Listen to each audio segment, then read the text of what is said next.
Kasus korupsi mantan Mentan terungkap. Staf Sus Syahrul Yassin Limpo minta iuran sembako 1,95 miliar rupiah dari Kementan ke Partai Nasdem.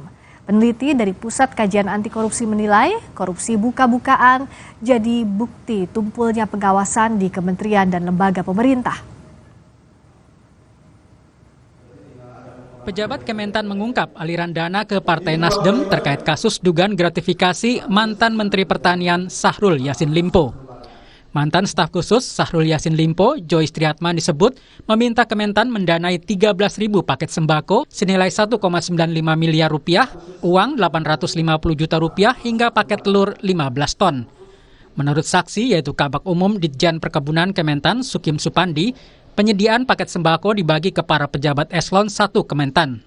Meski staf khusus SYL Joyce Triatman merupakan kader partai, saksi mengaku tidak mengetahui kaitan sembako tersebut dengan kepentingan partai politik. Perintah dari Sekjen untuk koordinasi dengan Bu Joyce terkait diminta untuk menyiapkan sembako. Diminta untuk menyiapkan sembako. Siap. 9 bahan pokok. Siap. Untuk apa? Kepentingan apa? Untuk kepentingannya saya tidak tahu, itu karena Bu Joyce, karena perintah Pak Sekjen untuk koordinasi dengan eselon 1 saya. Setelah koordinasi dengan eselon 1. Baik, iya, untuk menyiapkan sembako. Siap. Sembako berapa banyak? Berapa banyak kalau dirupiahkan? Saat itu jumlahnya 13.000 yang mulia. 13.000 kali 150 yang mulia. Peneliti dari Pusat Kajian Anti Korupsi Zainur Rohman menyebut korupsi buka-bukaan mantan Mentan jadi bukti tumpulnya pengawasan di kementerian dan lembaga pemerintah.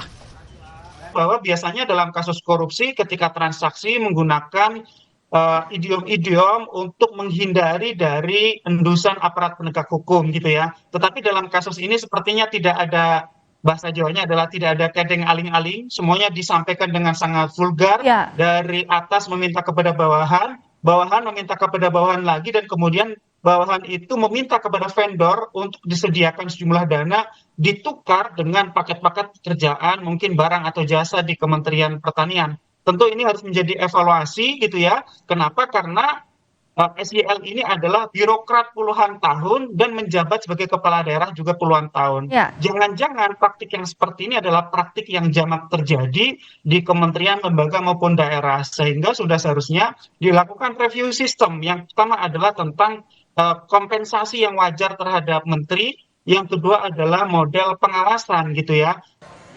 Dalam sidang sebelumnya juga terungkap hasil dugaan gratifikasi mantan Mentan Syahrul Yassin Limpo dipakai untuk keperluan pribadi sampai ke keluarganya.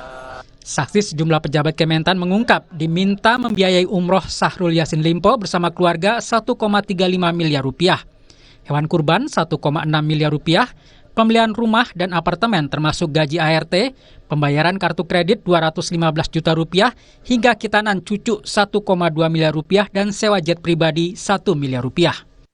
Syahrul Yassin Limpo didakwa memeras anak buahnya 44,5 miliar rupiah dan menerima gratifikasi sampai 40 miliar rupiah pada periode 2020-2023. Tindak pidana Syahrul Yassin Limpo dilakukan bersama 2 petinggi Kementerian Pertanian. Tim Liputan Kompas TV.